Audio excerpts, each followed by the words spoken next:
Tratemos de empezar con alguna buena noticia, hermano. Yo creo que habrá que esperar hasta el 2016.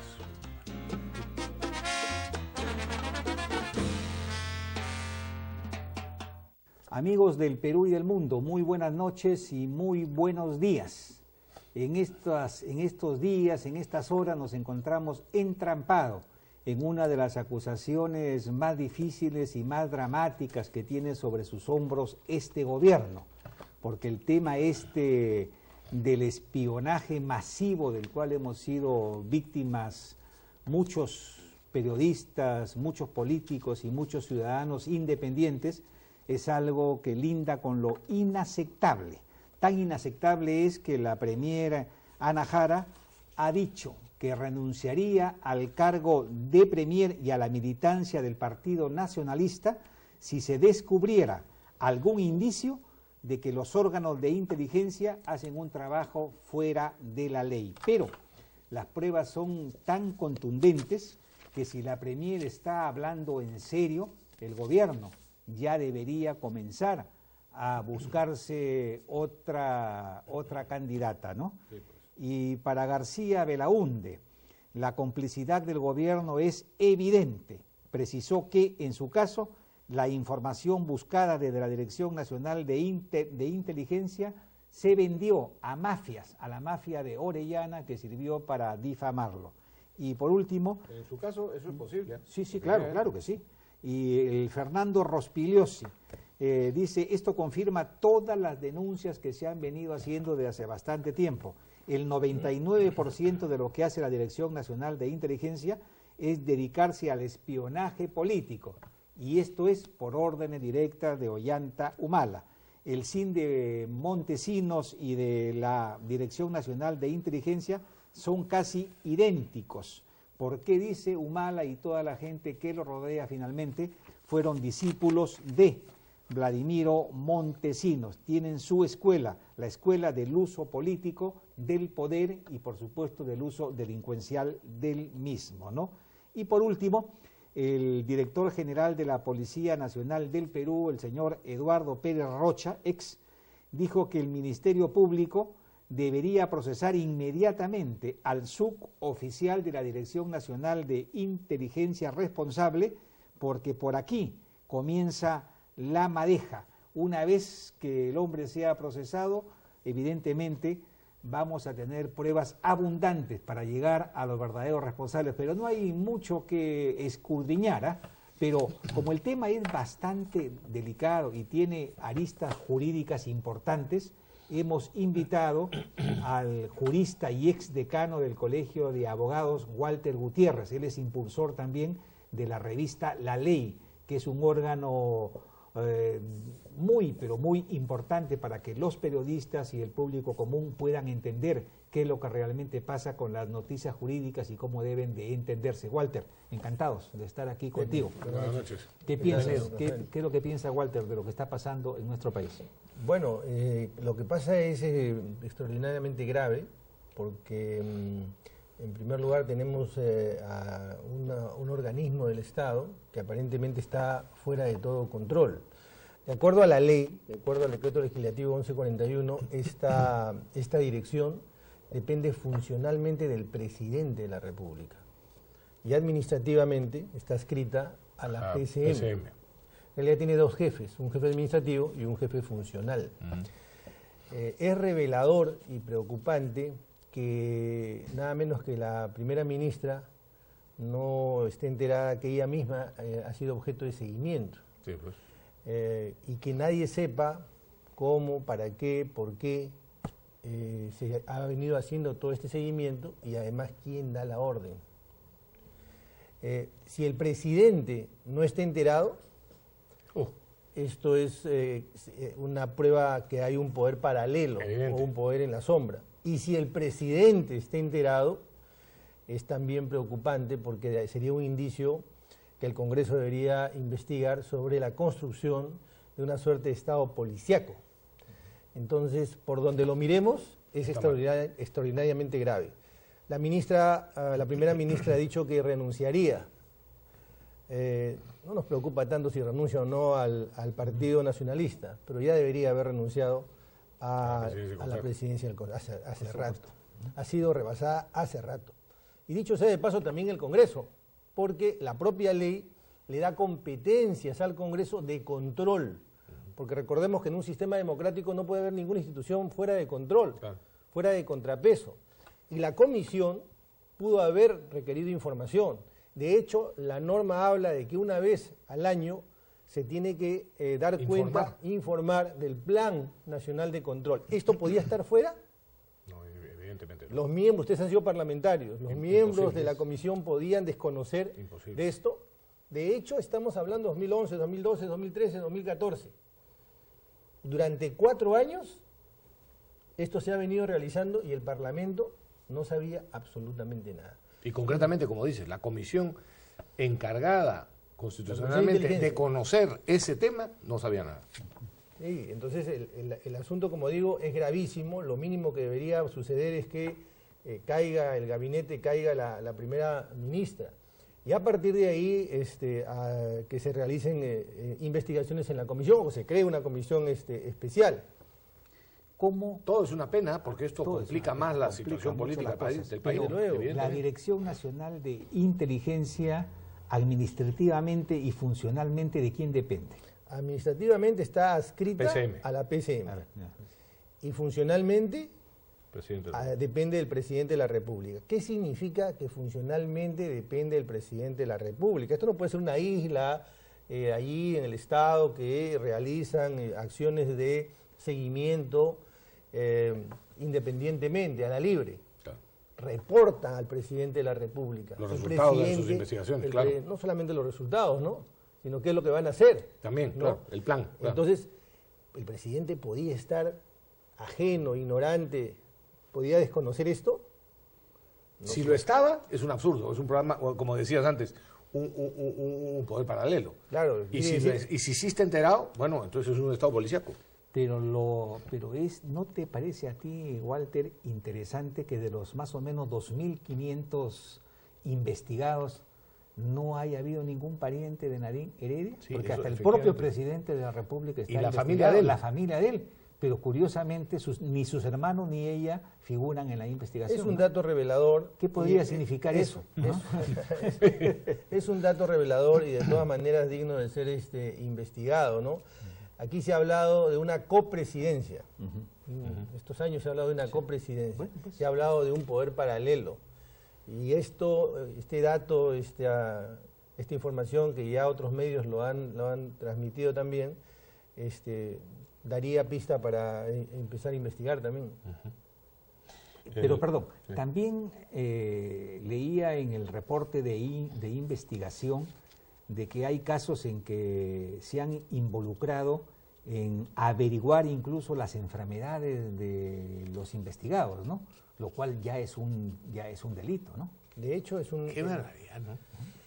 A ver, la primera ministra ha dicho que estamos hablando de simplemente recolección de información pública, porque, como sabemos, la información que está recogida, alojada en los registros públicos, en efecto es información pública. Es público, efectivamente. Okay.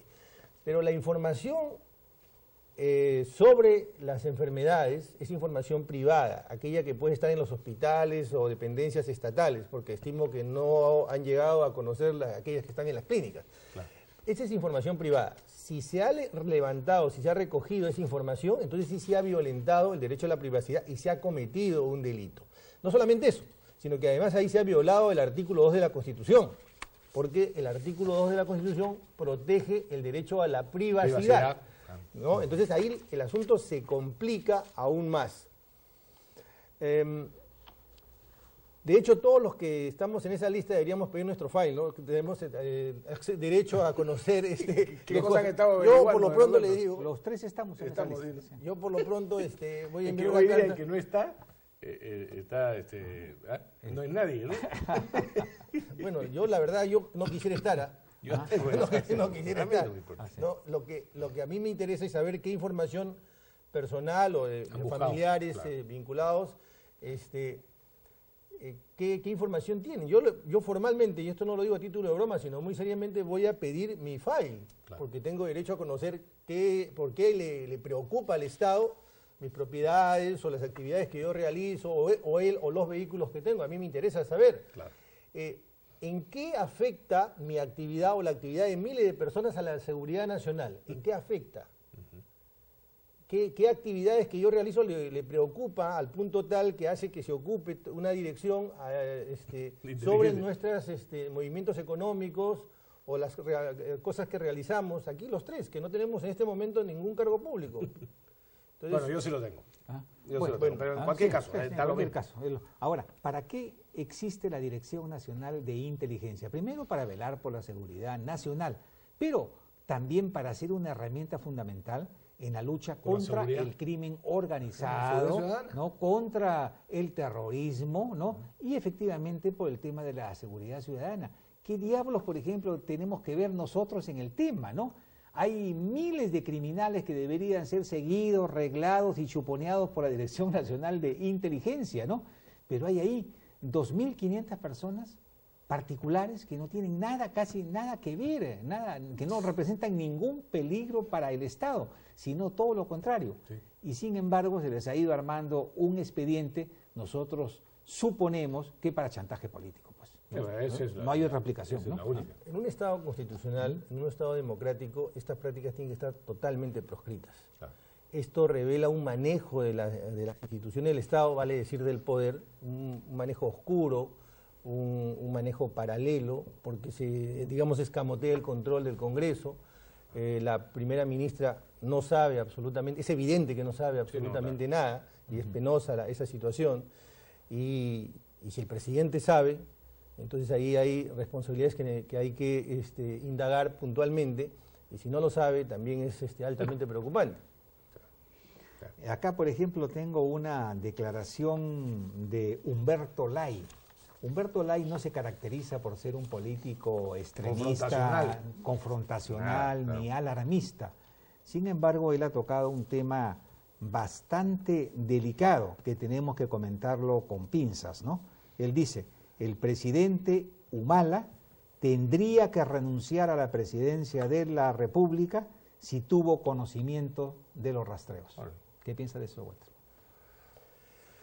Bueno, lo hemos dicho al principio, si él tenía conocimiento, y esto, digamos, se enmarca dentro de la necesidad de conocer todo un expediente de los funcionarios públicos, digamos que no exorbita ya las competencias de lo que podía hacer la DINI y el presidente, y el propio mando del presidente de la República.